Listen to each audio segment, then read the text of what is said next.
Bro, uban ni Brother Gilbert Menyoza. Hindi ang 8, 1, 9, DXUM News and Public Affairs. Sa Davao City, 8, 1, 9, DXUM. Ang oras alas 12:30.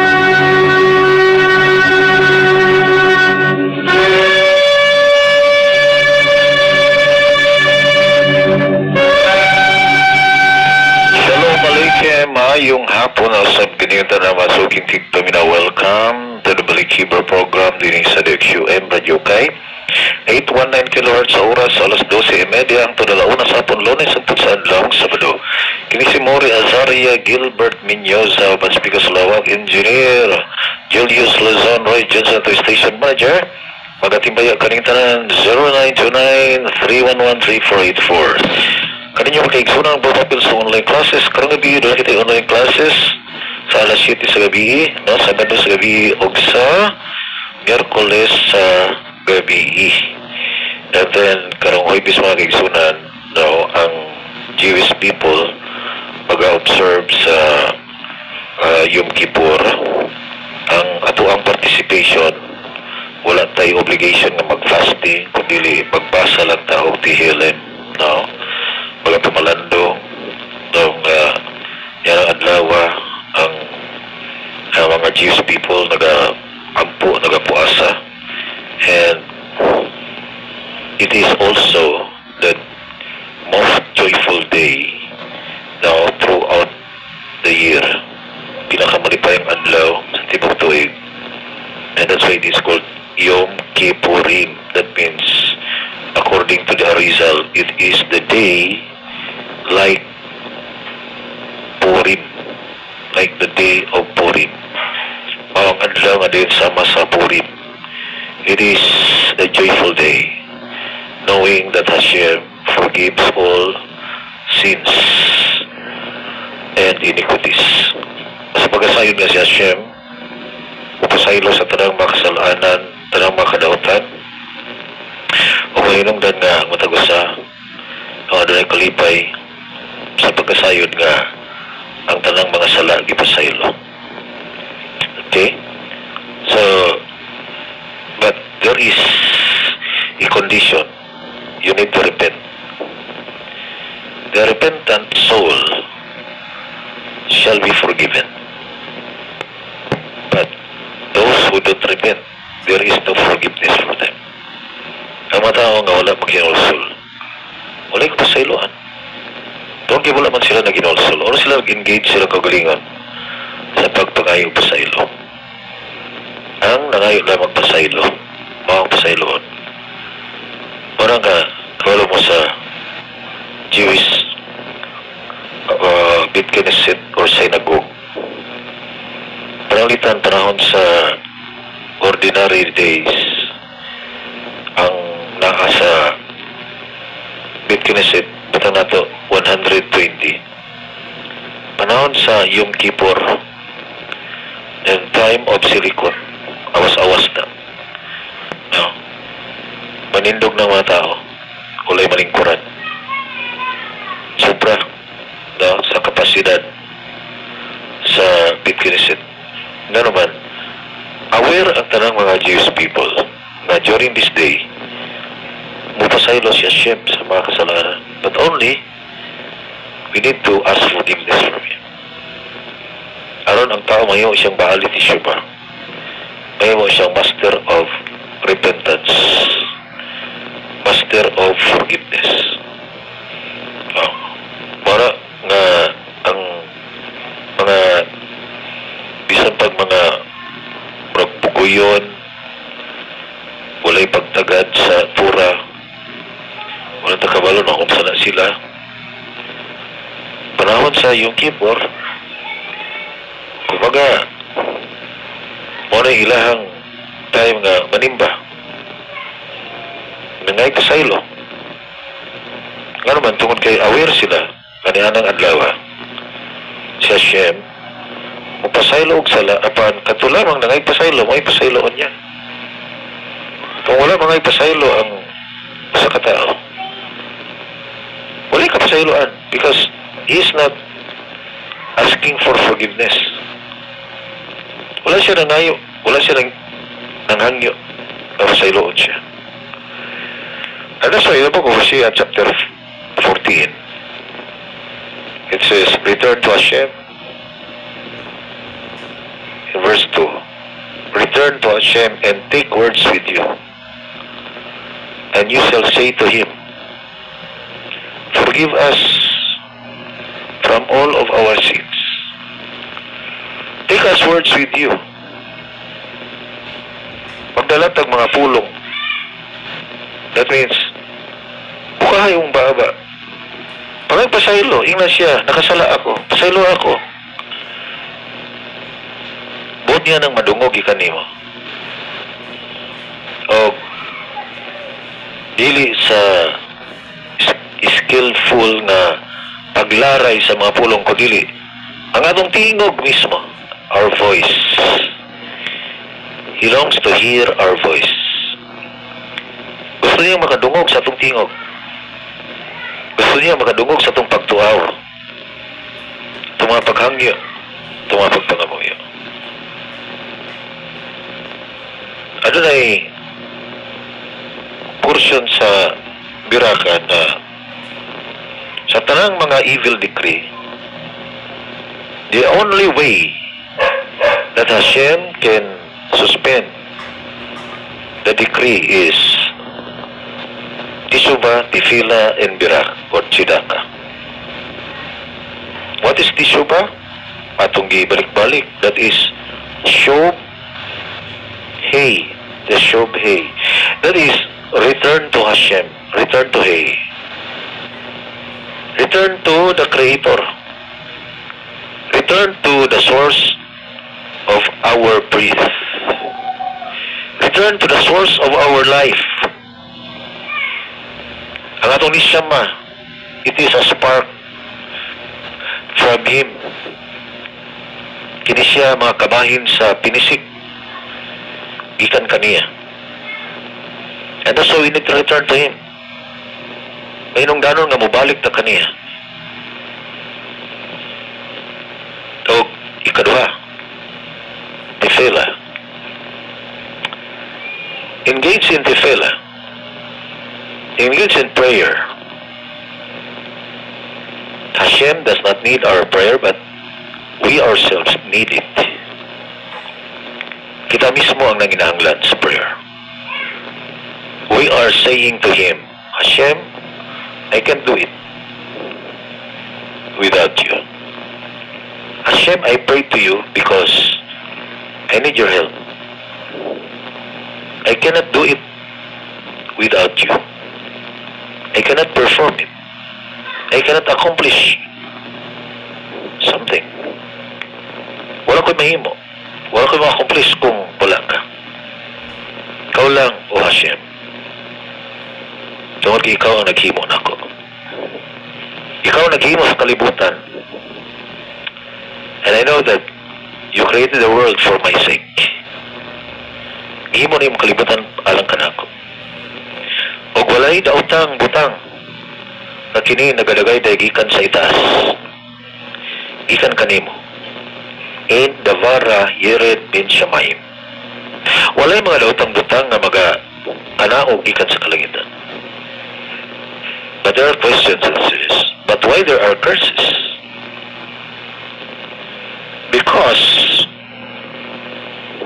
the problem is below. Ang problema nasa ubos. Wala problema sa itaas. Wala problema sa pagdagayday sa mga mayong butang. Ang problema naa sa receptacle. Naa sa panudlanan na mao kita. We are the recipients of that good thing coming down from heaven. And if we are not careful, the good thing, which is a blessing, will turn into a curse. And the curse becomes a blessing in disguise. Nga naman nga turn into a curse. Tungod kay ang atong kaugalingon unfit. Dili siya ready. Dili siya preparado nga mo accept. Yan ang a good thing flowing from heaven. And as a result, the blessing became a curse. Ang panalangin mahimong tunglo. Aron nga ma-purify ang receptacle. Aron ma-purify ang vessel. Aron maputli ang mga panudlanan. Na mahimo kini nga andam sa pagdawat sa iyahang blessing, and it is in a greater degree. Ang curse usa ka blessing in disguise. Tungod kay resulta sa curse, ang tao mga muyo maginolsol mubalik ang Hashem o tuod na siya ma-purified o ma-rectified, ma-correct, and then ang iyahang panudlanan vessel, receptacle can become worthy, fit to receive a greater amount of blessing. Mas takos siya na makadawat og panalangin nga mas dako pa kaysa kani. Mas dako pa sa previous ang iyang madawat. Ano ma-resulta sa pag-sanctify sa iyahang panudlanan. O nang makaigsunan ang tefila minugdan. Pagpangamuyo kaniya. Not for his sake, but for your sake. For the sake nimo. Tungkol kay ikaw ang nanginahanglan. Ikaw ang nanginahanglan og tabang. Ikaw ang nanginahanglan og panalangin. O nga gusto niya siya maridi ang ato ang nishama. Maridi ang ato ang matag-usa. And then thirdly, Chidaka. Chidaka. Maraming tulog ka mga dagong utang na nasa Sidor. But for the Rambam, dili lamang Teshuvah, Tefillah, Chidaka, kundi Torah, and even change name, and exile yourself. Balikan nato ang Chidaka. Kini bang pagka maluluyon sa mga taong nanginahanglan? Dahil mohang ikaibalag nangayog tabang, luhi kayo, na kay friend, na kay kaila nga kinahanglan siya o tabang. Kinahali mo gula magkaigsunan. Kita tutok taglaing tao financially, nag-aasa ta. Napoy mga taong nag-aasa nato. Napoy mga tao nga nagtutok nato. Napoy mga tao nga nag-expect nato.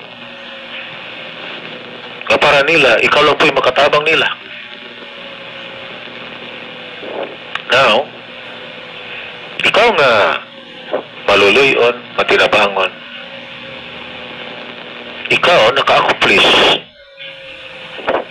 sa usa sa mga virtue nga maka-break sa kasalanan. Una mao ang sidaka. Ang pagpakita og kindness, pagpakita og kaayo sa uban, pagpakita og kaluoy, pagpakita og tabang sa mga tao nga diin naghangyo nimo or naga-expect nimo nga sa ako nagkasulti kung ikaw naman po'y gitutukang tao siya, ikaw na po yung gitutukan. Ikaw na po ang iyang ginaasahan, gina-expect nga maoy mo tabang sa iyang problema. Matagusan nato nata sa sitwasyon nga diin daghan kay mga challenges atong pamilya nabutang taana nga bisag dili nato ginusto ugod niya na pressure ka tungod kay ikinahanglan ka nga mao ang mo asikaso tungod kay ikaw lang ang makahimo sa buta nga ang iyang himuan. Walay lain tao nga pwede mo accomplish sa imuhang kakayahan. Ikaw lang. So ikaw ang ginaasahan. Nganong gibutang ka ni Hashem, ni Ana nga sitwasyon, ni Ana nga lugar, tungod kay gusto ni Hashem nga ma-accomplish ang iyang purpose pinagi nimo. Iyahang imuhang mapakita ang iyahang kindness, ang iyang mercy, budagay na diya kanimo. Ug imuhang mahimo ka na mapakita ngadto sa mga tao nga nanginahanglan nimo. Mga tao nga ikaw lang po ang ginaasahan nila. Yun na mga kaigsunan sa laktol ka pagkasulti.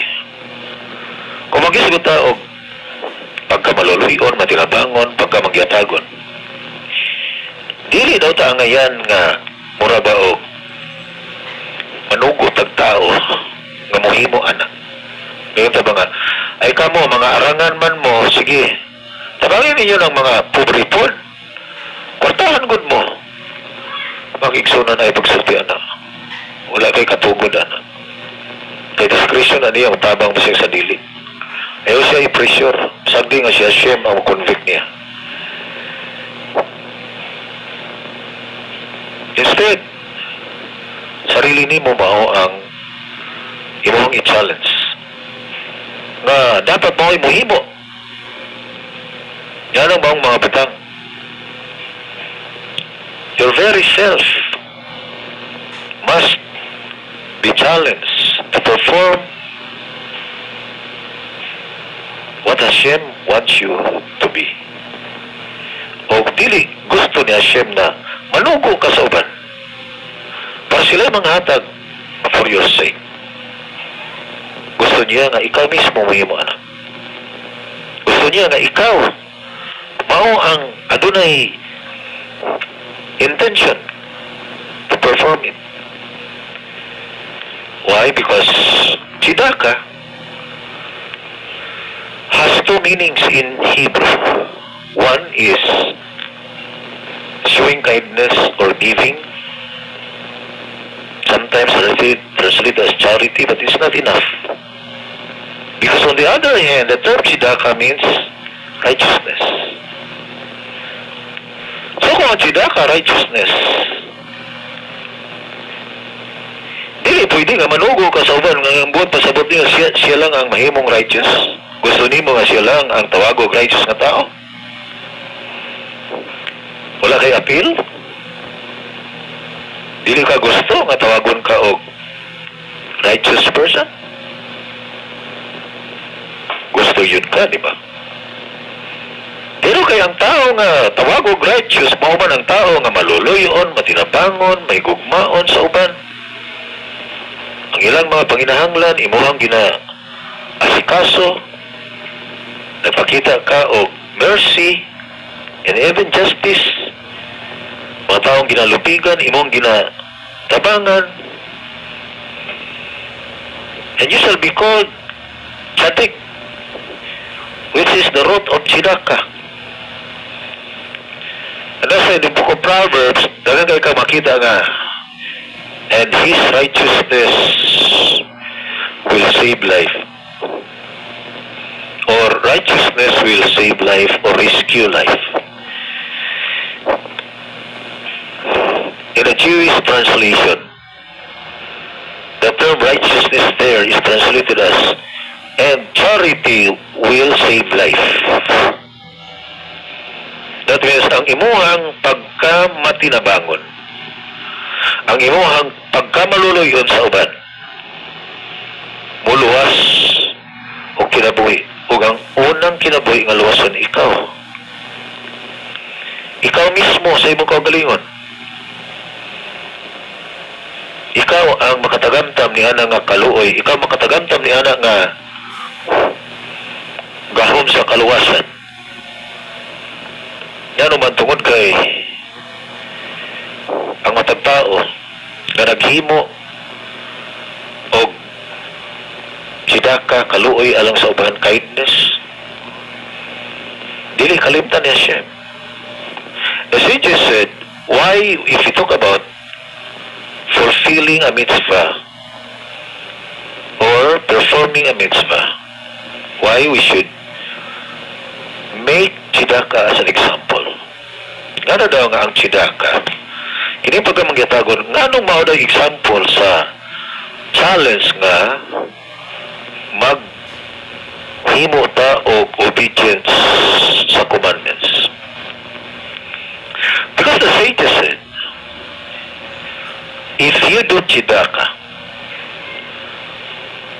if you perform tzedakah, you are performing something that is equivalent to all mitzvot combined. Ikaw nagahimo og usa ka butang nga diin ang tanan nga mga sugo kini siya usahon, tapokon, ugon niya ang pag-fulfill niya ang daghan kay mga sugo, kapantay siya sa tao nga naga pakitag kaluoy sa uban pinagi sa pagkamangitagon. That means, ang taong manggihatagon, matinabangon, maluluyon, may gugmaon, alang sa uban. Sama siya sa katao nga busy kayo naghimo of performance of all the commandments written by the Torah. So sa tanang mga isugo sa Torah, whether negative or positive commandments, itandi nimo sa mga tao nga mangyatagon, matinabangon, maluluyon, nagpakita og kindness sa uban, equal sila. Bisag usa lang ang tzedakah, siya lang ang imong gihimo. Kung baga, sa mga different commands, ang isa lang may imuhang gihimo. Kana lang pagka maluluyon sa uban at tinabangon, mangyatagon. Katumbas siya sa tao nga busy kayo nga naghimo o tanang mga commands na gisulti sa Torah. Gisugo sa Torah. Marang ngano nga ang paghatag sa commandments sa pagkamangyatagon, mao ang example sa pag-perform og positive commands. Tungod kay ikaw equivalent siya sa tanang commandments combined. Likewise, ang pagtuon sa Torah, ang pag-study, kung ikaw magtuon sa Torah, mag-study sa Torah, as if you are performing the entire commandments. Mga mga Jewish nga mga tigulang na halos di nakalihok pero nagsige pa na sila study. Sige pa na sila basa, bisag pila na kagatos nilang binasa ng Torah. Magsigit sa sila basa. Doon kay aware sila nga ang pagbasa og Torah is also equivalent to perform all the mitzvot, to perform all the commandments. Mga mga kaigsunan na kining Torah study, kabahin ni siya sa gitudlo ni Rambam sa makabreak og sala. Kay makita nimo ni sa Ezekiel 18:21. But the wicked who shall return to Hashem and perform His commandments. So makita nato mga kaigsunan na ang tao mag-isuba